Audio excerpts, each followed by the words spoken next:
Hi, I'm Serotonin, and this is my twin Val'kyr 25-man heroic walkthrough, also known as the Whorebags. For this fight, you'll need 2 tanks. We personally use a protection warrior and a protection paladin, but it doesn't matter which ones. You will also need 3 to 4 orb soakers that will be out catching the opposite colored orbs.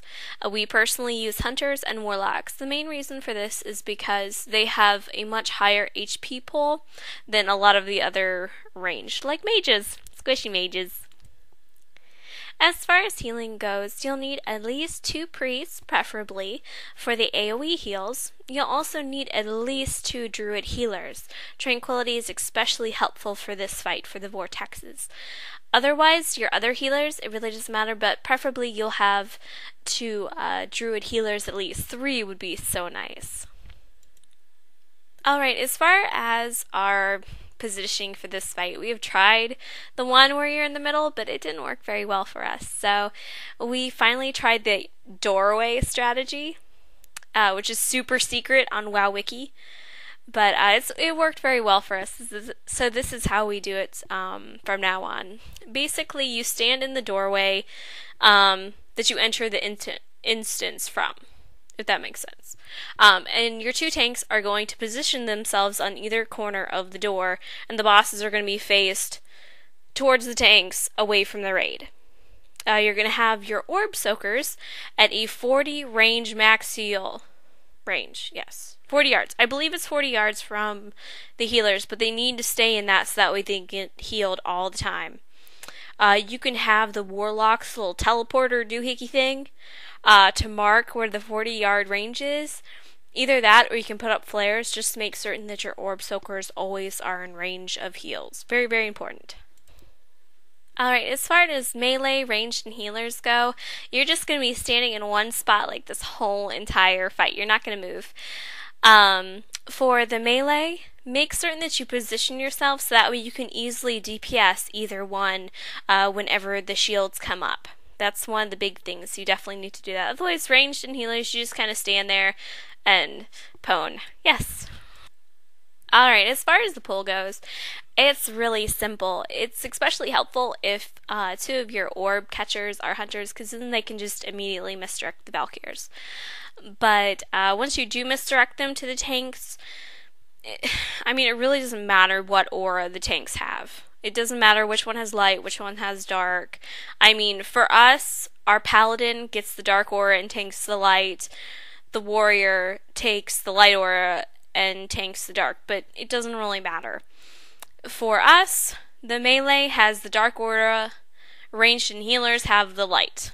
If you want to do the opposite way, or if you want to split the DPS up in a certain way, it really doesn't matter. It just depends upon your raid composition and how you want to do this, because there's multiple ways that you can do it. You can have all DPS be 1 aura and kill the 1. It doesn't matter. Alright, to start off with abilities, I'm going to be discussing the abilities that you will get. The first one is Powering Up. It's a debuff. It stacks 100 times, and you'll get Empowered Darkness or Light. What this does is it increases your damage by 100% to light or dark targets. Whichever one's the opposite of your aura, that's the one that you can nuke. Alright, now as far as the twins' abilities go, I'm not going to explain them individually like darkness and light. They're the same damn thing, it's just that they might affect someone of the opposite color.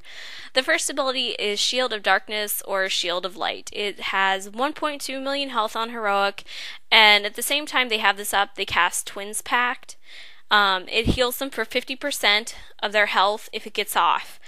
Now, this is the tricky part, because actually a rogue or a shaman or anyone with an interrupt, if they time it just right, you can actually interrupt the Twins Pact before they even get up Shield of Darkness, Shield of Light. So, yeah, if you're tricky, you can do it. We've done it a couple times, but otherwise you have to switch targets and get down those shields. If you have more DPS on one color than the other, you might have to Bloodlust. Their next ability is Twin Spike. It's 100% weapon damage and increases damage taken by 20%. This will always hit the tank, and tanks need to make certain to use their cooldowns. Alright, their next abilities are Dark and Light Vortex. It's casted for 8 seconds and then channeled for 5, so you've 8 seconds before you have to do any of your cooldowns. It hits to 8 to 9k damage per tick, and this is when you cast Tranquility. This is why you have it. Mages especially can use their Ice Block, and Paladins their Bubble. This is also when it would be helpful for Paladins to have, I believe it's the Divine Sacrifice, to soak up some of the raid damage. This is also when a Druid's Tranquility will especially come in handy. This is the reason why you have them. The next ability is Surge of Darkness and Surge of Light. It hits for 2.5k damage every 2 seconds. And this is going on the whole entire fight. This is the reason why healing is so hectic. And the last ability is Touch of Darkness or Touch of Light. It targets a random person, probably like 2 or 3 people at once, and then hits them for 8 to 9k damage every 2 seconds for I think 10 seconds or 15 seconds, I can't remember. But for this, if you're an orb catcher, switch your aura. Otherwise, everyone else, you just have to trust in your healers and you have to stick it out. Otherwise, there's not much you can do about it. This is what you see for most of the fight. I can try to zoom out my camera, which you'll see I do, but unfortunately I really can't show you what the orb catchers do. Okay, if you'll notice, we just pulled the Val'kyrs. You can kind of see the orb catchers floating around. They have their dark aura.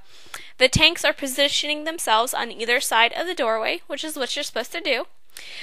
If you need to, make certain that the melee can hit the other Val'kyr really easily, like they don't even have to move, they just turn. I would highly recommend for the lazy people, like me, that you make macros with targets so that way you can immediately switch to the other one if there's a shield up. Also, for the vortexes and the shields, they will do those abilities. There technically are 4 that they'll do, and then they'll start all over again with those abilities.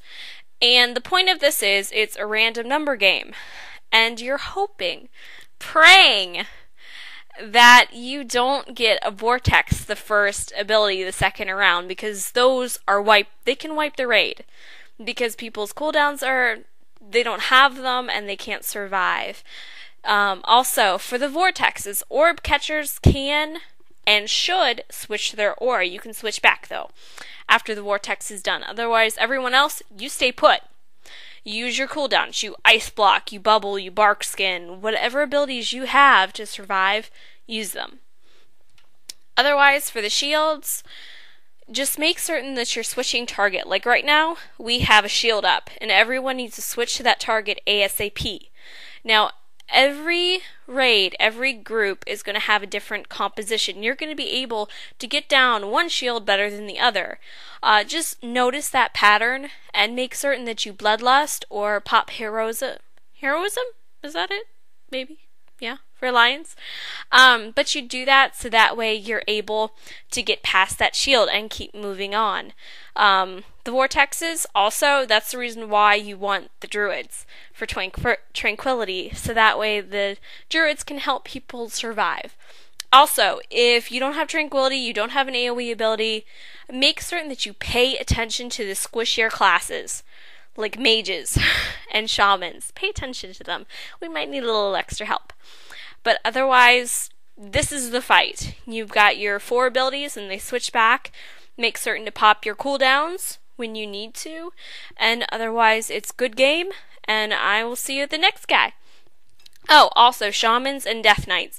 It really and truly is not funny to put water walking or path of frost down every time you have to fall down into the room for the next guy. Trust me, 50 minus DKP, bitches.